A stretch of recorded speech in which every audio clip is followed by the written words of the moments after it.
నమస్తే, అనంత టీవీకి స్వాగతం. పలు రాజకీయ పార్టీల్లో అత్యంత కీలకంగా పనిచేసినటువంటి రాధాకృష్ణ గారు మనతో ఉన్నారు. చిరంజీవి గారికి కూడా అత్యంత సన్నిహితులు. చిరంజీవి గారికి ఇటీవల కాలంలో పద్మవిభూషణ్ వచ్చిన సందర్భంగా ఆయన స్పందనను మనం తెలియజేసుకుందాం. నమస్కారం అండి రాధాకృష్ణ. నమస్కారం. చిరంజీవి గారు అంటే మీకు చాలా అభిమానం. ఆయనతో కలిసి పనిచేశారు. ప్రజారాజ్యం పార్టీలో కూడా క్రియాశీలకంగా ఉన్నారు మీరు. నేడు ఆయనకి పద్మవిభూషణ్ వచ్చింది, దేశంలో 2వ అత్యున్నత పురస్కారం. మీరు ఎలా స్పందిస్తారు? చాలా సంతోషకరమైనటువంటి విషయము, అందరం ఆనందించగలిసిన విషయము, అందరం గర్వించదగ్గ విషయము.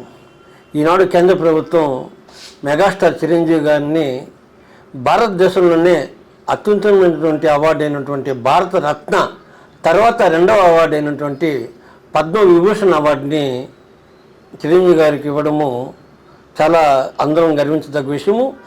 ఆయన ఆ యొక్క సత్కారాన్ని అందుకోలేనటువంటి అర్హులైనటువంటి భారతదేశంలో ఉన్నతమైనటువంటి వ్యక్తి కూడా చిరంజీవి గారు. ఈనాడు చిరంజీవి గారు అతని యొక్క సినీ రంగంలో అతను ఎంత ప్రముఖంగా నటనా సౌకర్యం చూపిస్తూ ప్రేక్షకులందరినీ కూడా అలరిస్తూ సినిమాలలో ప్రముఖంగా ఉన్నా, ఆయన సేవా దృక్పథంతో తన యొక్క అభిమానులందరినీ కూడా పిలుపునిచ్చి చిరంజీవి బ్లడ్ బ్యాంక్ ద్వారా రక్త సేకరణ చేసి అందరికి కూడా ఆపత్ సమయంలో అందరికి కూడా చిరంజీవి బ్లడ్ బ్యాంక్ ద్వారా సేవలు అందించినటువంటి వ్యక్తి. అదేవిధంగా ఐ బ్యాంకును ఏర్పాటు చేసి ఆ విధంగా కూడా సహాయాలు అందించినటువంటి వ్యక్తి చిరంజీవి గారు. తన యొక్క మొదటి ఇదే స్వయం కృషి అండి. అతను స్వయం కృషితో సినీ రంగంలో కూడా అనేక ఆటుపోట్లని ఎదుర్కొని ఉన్నత శిఖరాలను అందుకున్నటువంటి ఈనాడు మన చిరంజీవి, మన మెగాస్టారు ఎన్నో తన యొక్క బాట మొట్టమొదటిగా స్వయం కృషి అండి. అతన్ని స్ఫూర్తిగా తీసుకోవాలి అందరూ కూడా తీసుకొని ఈరోజు మనం ముందుకు నడవాల్సినటువంటి రోజు ఈరోజు. ప్రజారాజ్యం పార్టీ పెట్టి ప్రజారాజ్యంలో కూడా చాలా మినిమం అయినటువంటి పర్సంటేజ్ ఆఫ్ ఓట్స్ని 2 తెలుగు రాష్ట్రాల్లో కూడా పొంది ప్రజల ఆదరణ పొందినటువంటి ప్రజారాజ్యం పార్టీ.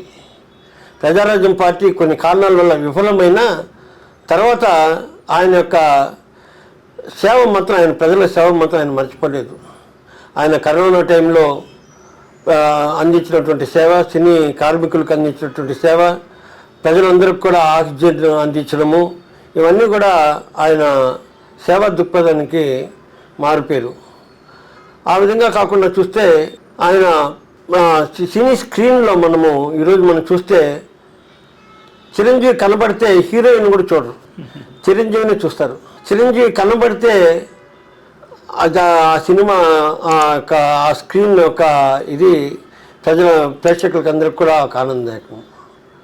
అతని నటన, అతని తర్వాత చేసినటువంటి సినీ రంగం, రాజకీయ రంగం తర్వాత ఆయన చేసినటువంటి సినిమాలన్నీ కూడా ప్రజాదరణ పొంది ఈరోజు ఫిల్మ్ ఇండస్ట్రీలోనే తెలుగు ఇండస్ట్రీకి ఒక ప్రత్యేకతని, స్టేబిలిటీని తీసుకుని వచ్చినటువంటి వ్యక్తి చిరంజీవి.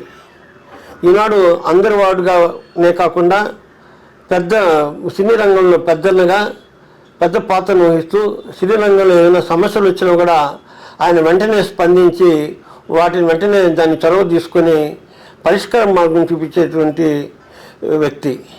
ఎక్కడ కూడా యుగోలకు పోకుండా ఎక్కడికైనా కూడా అందరికీ తగ్గి వారి యొక్క అవసరాన్ని గుర్తించి ఆయన సేవలు అందించే వ్యక్తి. అటువంటి వ్యక్తికి ఈనాడు పద్మవిభూషణ్ అవార్డు రావడము చాలా ఆనందదాయకము.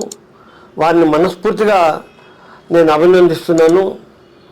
భగవంతుడు వెంకటేశ్వర స్వామి యొక్క ఆశీస్సులతో, ఆరోగ్యాలతో ఆయన ఇంకా తన సినీ జీవితంలో కాకుండా ప్రజా జీవితంలో ఇదే విధంగా సేవలు కూడా అందించి ఇంకా ఉన్నత శిఖరాలను అందుకోవాలని నేను ప్రార్థిస్తున్నాను.